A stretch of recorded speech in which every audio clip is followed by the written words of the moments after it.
Hello bachcho, let's see the question. The question says, or it is based on assertion and reason. So you need to just read the question carefully. First read assertion, then reason. Then you have to check assertion is correct statement and reason. You need to check the statement which is given in assertion. It is totally explained by the second statement which is reason okay. तो यहाँ पे अगर बात करें बच्चों assertion अच्छे से पढ़ना है, उसका देखना चेक करना है सेकंड स्टेटमेंट में कि क्या वो पहले वाले का रीजन है या नहीं है, तो उसके बिहाफ पे आपको आपको अपने ऑप्शन टिक करने हैं। For example assertion is true, reason is true, but reason is the correct explanation for assertion A। Second option में assertion is true, reason is not the correct explanation for assertion। Third is assertion is true, reason is false, and the last one is assertion is false, reason is true। तो बच्चों यहाँ पे हम बात करते हैं, सबसे पहले assertion पढ़ते हैं। Total number of positive ion in nature is constant and reason is in an isolated system charge remains conserved। तो इस क्वेश्चन को सॉल्व करने के लिए बच्चों जो की कंसेप्ट लगेगा आपका यहाँ पर, आपको law of conservation of charge clear होना चाहिए। द की कंसेप्ट जो लगेगा बच्चों आपको इस क्वेश्चन को सॉल्व करने के लिए, law of conservation of charge. अब law of conservation of charge क्या कहता है? तो law of conservation of charge कहता है बच्चों, in an isolated system, important word यहाँ पे बच्चों हम यूज करें isolated, in an isolated system the total charge the total charge of the system is always remains conserved। अब इसका मतलब क्या हुआ बच्चों?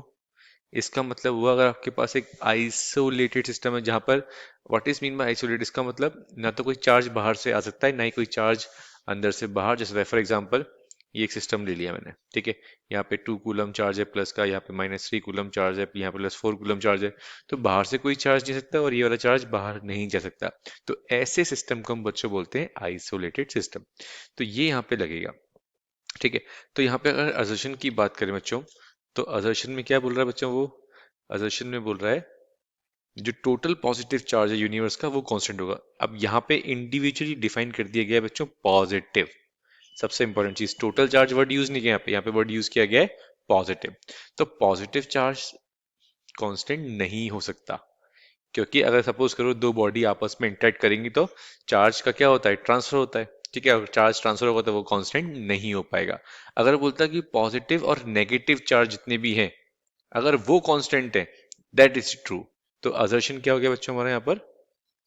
असर्शन हमारा फॉल्स हो गया, assertion is false.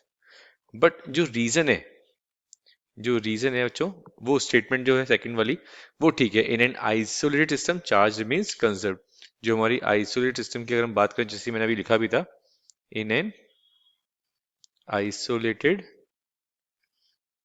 System charge हमेशा क्या होगा बच्चों? कंजर्व्ड होगा, वो चेंज नहीं होगा, चार्ज इज कंजर्व्ड, ठीक है।